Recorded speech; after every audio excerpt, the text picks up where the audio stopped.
Hello दोस्तों, welcome back to help for teachers YouTube channel. दोस्तों, मुख्यमंत्री माझी शाला सुंदर शाला इस उपक्रम के रिलेटेड हमने इससे पहले 2 वीडियो बनाए हैं, जिसमें इस उपक्रम की सारी जानकारी और इसका रजिस्ट्रेशन किस तरह से करना है वो बताया हुआ है।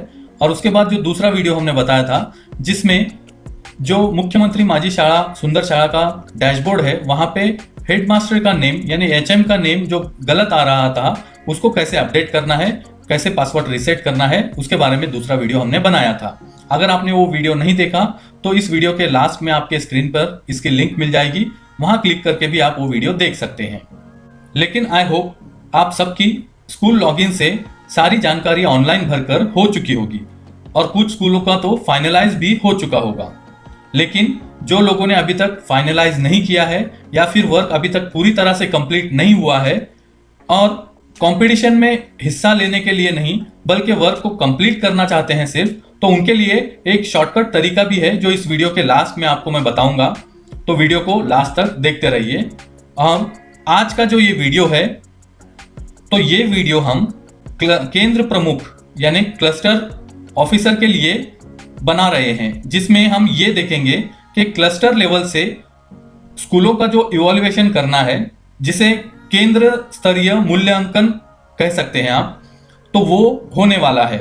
हर स्कूल का केंद्र स्तर से मूल्यांकन होने वाला है। तो वो किस तरह से करना है, केंद्र प्रमुख को या फिर क्लस्टर हेड को किस तरह से लॉगिन करना है और किस तरह से स्कूलों का मूल्यांकन करना है, वो हम आज इस वीडियो में पहले देखने वाले हैं। तो अगर आप केंद्र प्रमुख हैं तो आपको भी मदद होगी कि किस तरह से आपको स्कूलों का इवैल्यूएशन करना है, और अगर आप हेडमास्टर या टीचर हैं तो उसकी भी जानकारी मिल जाएगी कि आपके स्कूल में किस तरह से इवैल्यूएशन होगा। तो चलिए ज्यादा टाइम न लेते हुए वीडियो को शुरू करते हैं।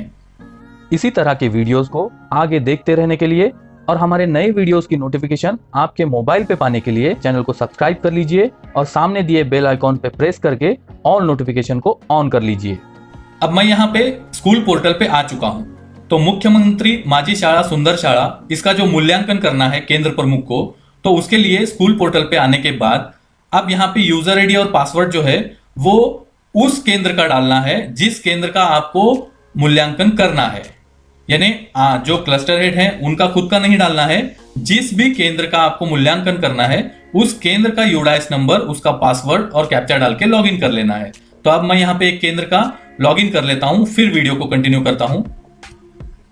अब मैंने यहाँ पे उस केंद्र में लॉगिन कर लिया हुआ है जिसका मुझे मूल्यांकन करने के लिए वो केंद्र दिया गया है। तो अब यहाँ पे आने के बाद यहाँ पे एक टैब दिया हुआ है माझी शाला सुंदर शाला, उसके नीचे यहाँ पे क्लस्टर इवैल्यूएशन करके लिखा हुआ है, इस पे हमें क्लिक करना है। जैसे ही आप क्लस्टर इवैल्यूएशन करके क्लिक करेंगे तो यहाँ पे आप पढ़ सकते हैं इवैल्यूएटिंग क्लस्टर वेरिफिकेशन, यानी जो केंद्र प्रमुख को ये केंद्र दिया गया है इवैल्यूएशन करने के लिए, तो उसका अब यहाँ पे यूजर आईडी और पासवर्ड डालना है। यानी ये जो यूजर आईडी और पासवर्ड है वो उसका आएगा जो इस केंद्र का मूल्यांकन कर रहा है। यानी आप समझो मेरा एक केंद्र अलग है और मुझे ये केंद्र दिया गया है इवैल्यूएशन करने के लिए, तो अब पहले मैंने वो केंद्र का लॉगिन आईडी और पासवर्ड डाल के लॉगिन कर लिया। लेकिन अब यहाँ जो है यहाँ पे मेरे केंद्र का, यानी क्योंकि ये यहाँ पे मैं ये इवैल्यूएशन करने वाला हूँ, इसलिए मेरे केंद्र का यहाँ पे यूजर आईडी और पासवर्ड डालकर सबमिट कर लेना है। तो मैं यहाँ पर डाल लेता हूँ। अब यहाँ पे जैसे ही आप क्लस्टर यूजर आईडी पे क्लिक करेंगे तो आपके सामने जितने भी क्लस्टर हैं वो यहाँ पे शो होंगे। मैं यहाँ पे पहले लॉगिन कर लेता हूँ। अब मैंने यहाँ पे क्लस्टर यूजर आईडी में मेरा जो क्लस्टर है उसको सिलेक्ट किया हूँ और उसका पासवर्ड भी यहाँ पर एंटर कर दिया हूँ। अब यहाँ पे सबमिट पे क्लिक करना है। जैसे ही सबमिट पे क्लिक करेंगे तो ये जो क्लस्टर है जिसका मेरे को इवैल्यूएशन करना है, मूल्यांकन करना है, तो वो क्लस्टर का नेम आ जाएगा। उसके बाद total number of school in cluster, यानी इस क्लस्टर में कितने स्कूलें हैं, नंबर ऑफ स्कूल फाइनलाइज्ड, कितने स्कूल फाइनलाइज्ड किए हुए हैं, नंबर ऑफ स्कूल सेव्ड और नंबर ऑफ स्कूल पेंडिंग, ये यहाँ पे शो होगा। और उसके नीचे यहाँ पे एक लिस्ट शो होगी स्कूलों की, जिस भी स्कूल का फाइनलाइज हुआ है वो यहाँ पे शो होंगे। अब यहाँ पे इस केंद्र के अंदर इतने स्कूलों का फाइनलाइज हो चुका है। मुख्यमंत्री माझी शाला सुंदर शाला के जो टैब थे वहां पे जो फाइनलाइज का बटन था, वो फाइनलाइज जिन जिन स्कूलों ने किया हुआ है वो यहाँ पे शो होंगे। अब उसमें से मैं एक स्कूल यहाँ पे ले लेता हूं। जैसे अब मैं यहाँ पे ये स्कूल का अगर मेरे को मूल्यांकन करना है तो यहाँ पे एक्शन बटन के अंदर व्यू करके लिखा हुआ है, तो वहां पे हमें उस स्कूल के जिस स्कूल का इवैल्यूएशन करना है उसके सामने व्यू पे क्लिक करना है। जैसे ही व्यू पे क्लिक करेंगे तो इस तरह से एक विंडो ओपन हो जाएगी, मुख्यमंत्री माझी शाला सुंदर शाला। अब यहाँ पे जो जो काम स्कूलों ने किया हुआ है वो आपके सामने यहाँ पे शो होगा। यहाँ पे आप देख सकते हैं जिस तरह से स्कूल की विंडो ओपन होती है उसी तरह से ये भी विंडो ओपन हो जाती है, जिसमें यहाँ पे जो पॉइंट्स हैं वो पॉइंट्स यहाँ पे लिखे हुए हैं, उसके गुण यानी उसको कितने मार्क्स लिख रहे हैं तो वो यहाँ पे शो होगा। उसके अलावा जो पीडीएफ स्कूल वालों ने अपलोड की हुई है वो भी शो होगी, आप इस पे क्लिक करके वो पीडीएफ चेक कर सकते हैं। अब यहाँ पे मैं एक पीडीएफ पे क्लिक करके आपको बता देता हूँ। जैसे ही पीडीएफ पे क्लिक करेंगे तो जो पीडीएफ अपलोड की गई है वो यहाँ पे शो होती है। इसको मैं कट कर देता हूँ और उसके आगे यहाँ पे मुख्याध्यापक वर्णन यानी यहाँ पे जो रिमार्क लिखना था वो रिमार्क यहाँ पे शो होते हैं। अब ये तो स्कूल लॉगिन से किया हुआ काम यहाँ तक है।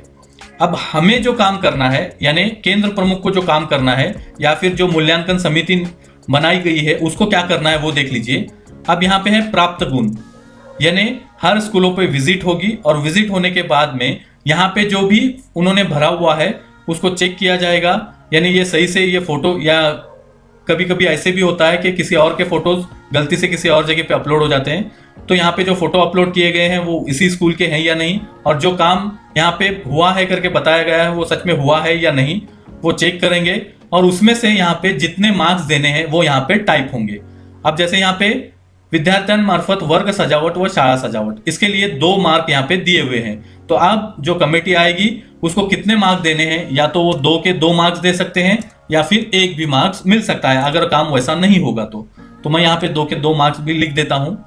और उसके बाद यहाँ पे क्लस्टर अभिप्राय, यानी ये जो है जैसे मुख्याध्यापक अभिप्राय यहाँ पे लिखा गया था रिमार्क, उसी तरह से यहाँ पे जो क्लस्टर से इवैल्यूएशन करने के लिए आए हुए हैं, मूल्यांकन करने के लिए आए हुए हैं, उनको भी यहाँ पे रिमार्क लिखना है, अभिप्राय लिखना है इस पॉइंट के बारे में। जो आपने मार्क दिया हुआ है उसके बारे में थोड़ी सी यहाँ पे जानकारी लिखनी है। तो इस तरह से 1 बाय 1 जितने भी यहाँ पे पॉइंट क्लियर किए गए हैं, जैसे आप यहाँ पे देख सकते हैं 2 नंबर का जो पॉइंट है यहाँ पे इसको फोटो कोई भी अपलोड नहीं किया हुआ है, सिर्फ यहाँ पे लिखा हुआ है।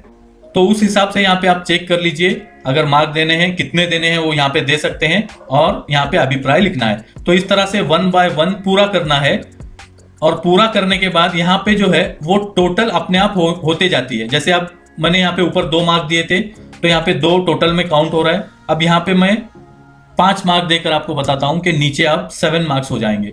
तो इस तरह से ये जो है ये अपने आप टोटल होती है। यहाँ पे ये जो आंकड़ा है यहाँ पे अपने आप सम होता है, ऑटो सम होता है। जैसे जैसे आप यहाँ पे मार्क देते जाएंगे तो वो यहाँ पे मार्क कैलकुलेट होते जाएंगे। तो इस तरह से आप यहाँ पे मूल्यांकन कमेटी जो है वो यहाँ पे इस तरह से मूल्यांकन करेगी। और उसके बाद यहाँ पे विजिट डेट और इवैल्यूएशन डेट यहाँ पे डालना है। जैसे ही आप इस पे क्लिक करेंगे तो कैलेंडर ओपन हो जाएगा, तो जिस भी तारीख को आप विजिट किए हुए, इवैल्यूएशन किए हुए, वो डेट यहाँ पे सिलेक्ट कर सकते हैं।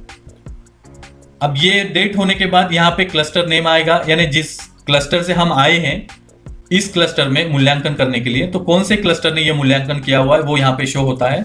और उसके नीचे यहाँ पे सेव, फाइनलाइज और बैक, जिस तरह से स्कूल लॉगिन में भी सेव, फाइनलाइज और बैक का बटन दिया गया था उसी तरह से यहाँ पे भी सेव, फाइनलाइज और बैक का बटन दिया गया है। तो इस तरह से जिस तरह आप यहाँ पे 1 बाय 1 मार्क देंगे और अभिप्राय यहाँ पे सामने कॉलम में रिमार्क लिखेंगे तो उसको सेव करते चलिए। और जैसे सेव पूरे कंप्लीट होने के बाद यहाँ पे जिस तरह से स्कूल लॉगिन में फाइनलाइज करते हैं उस तरह से यहाँ पे भी फाइनलाइज करनी है। तो इतना करने के बाद क्लस्टर लेवल का यानी केंद्र लेवल का जो भी मूल्यांकन था वो यहाँ पे कंप्लीट हो चुका है। तो इस बेसिस पे फिर ब्लॉक का इवैल्यूएशन होगा। तो आई होप आप समझ गए होंगे कि किस तरह से केंद्र प्रमुख को या फिर केंद्र स्तरीय मूल्यांकन होने वाला है। अगर ये वीडियो आपको अच्छा लगा तो लाइक करना ना भूलें। और अब लास्ट में जो बात हमने बताई थी वो मैं यहाँ पे पहले क्लियर कर देता हूँ कि आपको अगर इसमें हिस्सा नहीं लेना है लेकिन सिर्फ वर्क कंप्लीट करना है तो उसके लिए क्या करना है। तो उसके लिए मैं यहाँ पे एक स्कूल का लॉगिन ओपन कर लेता हूँ और फिर वीडियो को कंटिन्यू करता हूँ। अब मैंने यहाँ पे एक स्कूल का लॉगिन किया हुआ है जिसमें आप देख सकते हैं कि यहाँ पे पॉइंट्स हैं, चूज फाइल यानी पीडीएफ अपलोड करने के लिए और थोड़क्यात वर्णन यानी रिमार्क लिखने के लिए। तो इस तरह से अगर आपके पूरे उपक्रम नहीं है और आप नंबर की रेस में नहीं भागना चाहते हैं, सिर्फ ये काम को कंप्लीट करना चाहते हैं, तो उनके लिए मैं ये बता रहा हूं कि आप सिर्फ यहाँ पे जो वर्णन लिखा हुआ है उसमें आप अगर आपके पास वो उपलब्ध नहीं है तो यहाँ पे सीधे सीधा आप लिख सकते हैं कि ये उपक्रम यहाँ पे उपलब्ध नहीं है। या फिर आपने कुछ किया हुआ है लेकिन उसके फोटोज नहीं है तो फोटो यहाँ पे पीडीएफ करके अपलोड करने की कोई जरूरत नहीं है। बगैर पीडीएफ के अपलोड किए भी आप ये काम कर सकते हैं सिर्फ, लेकिन यहाँ पे वर्णन के जगह पे लिख दीजिए, इसको खाली मत छोड़िए।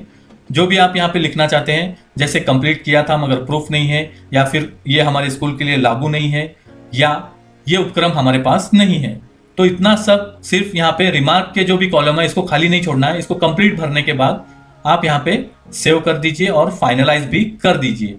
यानी जो भी मूल्यांकन कमेटी आपके पास आएगी, आपने यहाँ पे जितने फाइल अपलोड किए हुए, जितनी जानकारी भरी हुई है, सिर्फ उतने चीज़ों का ही मूल्यांकन होगा और उतने मार्क आपको कम मिलेंगे। लेकिन ये उन्हीं के लिए है जो मार्क से जिनका कोई ताल्लुक नहीं है, सिर्फ ये काम को कंप्लीट करना चाहते हैं, उनके लिए मैंने अभी ये बताया। आई होप ये वीडियो आपको अच्छा लगा। अगर अच्छा लगा तो लाइक करना और शेयर करना ना भूलें, और आगे इसी तरह के वीडियोस को देखते रहने के लिए सब्सक्राइब किए हमारे चैनल को। Thank you for watching.